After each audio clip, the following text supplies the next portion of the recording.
केहू ताके तो अरे तकलीफ हो खेला झरको से केहू झाके तो तकलीफ हो खेला। लेकिन हर समय कभी बाबू नए नए गीत सुनावे के प्रयास करे पिया प्रदेश में बड़े रूपा भौजी रौरा पता नहीं खे रौरा के लोग जानी जे कि रौरा डांसर है लेकिन हमारा पता बा कि आज अनहरी गांव में आके रोरे मनीष राय के सम्मान बढ़ा दिले बनी। सही बात बा। प्रियंका तिवारी और ऋतु राय भाई हमारे चमचम रौरा सब हमारे सम्मान बढ़ोले बनी। बाकी बात हमारे रवि भैया कहले बनी कि मनीष राय के हमारा पर कर्जा बा के रास्ता से जब गुजरल बनी आज भी हमारा खातिर खड़ा रहे। सही बात। अजानो मांगो तो जान दे दे। पिया प्रदेश में बाड़ो मेहरारू घर पर बाड़ी का कहो तरी का हो। अच्छा बताओ लो कि हम मन से गाय के बिना मन के गाय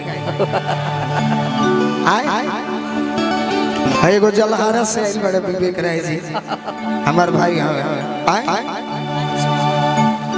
पिया प्रदेश में बड़े मेहरारू चाहती है कि होली में ना आइलो चैत में आ जा कैसे बोले तनी बोल के बता।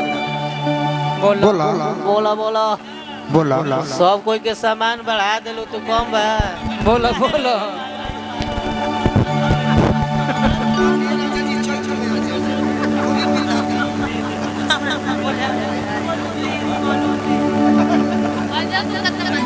एक कभी राजा का डार्लिंग होली में ना आइला तो चैत में आ जा। काहे खातिर कटनी हुई कटनी होई। हाँ चटनी का खियाइबो ना बोले के शिक्षा खूंटा फतिया भर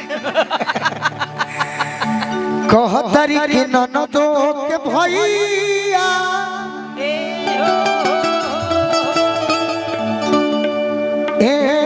बोलो मुझे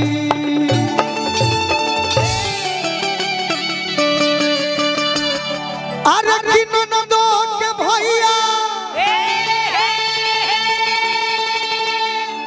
अरे चैत में चलवे थोड़े सारा आ जाए राजा जी। तो कोई लड़के हाँ कोई लड़के तू दिल में उठावे तू घर आया जाए राजा जी।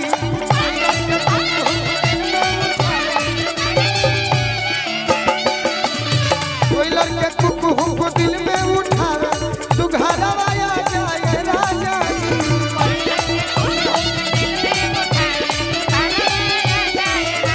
ननदो के भैया चैत में चलवे घरे सारा आया जाए राजा जी।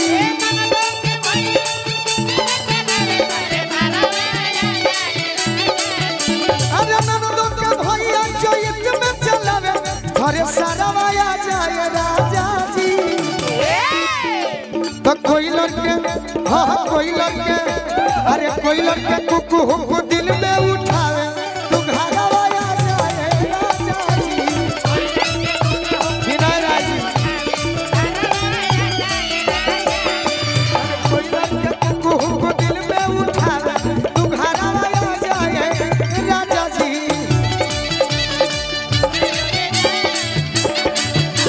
ले ला अपना जमुना में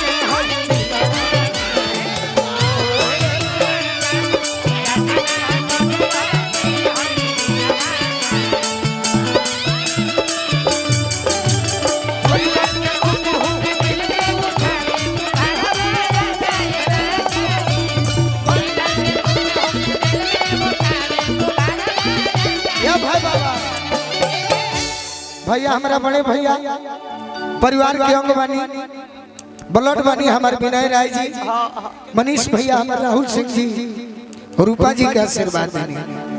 अब भाई हमारे दुलरुआ एक और